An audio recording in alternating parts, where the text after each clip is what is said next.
बारालाचा दर्रे में बर्फबारी में फंसे करीब 200 लोगों को पुलिस और बचाव दल ने रेस्क्यू किया।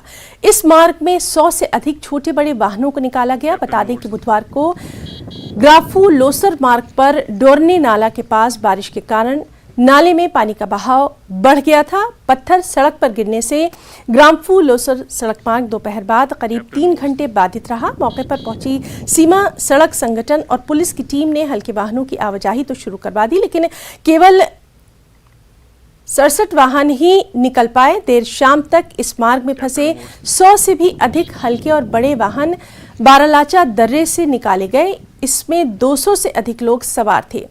दारचा लेह मार्ग पर खराब मौसम और बारालाचा में बर्फबारी को देखते हुए फिलहाल वाहनों की आवाजाही बंद है।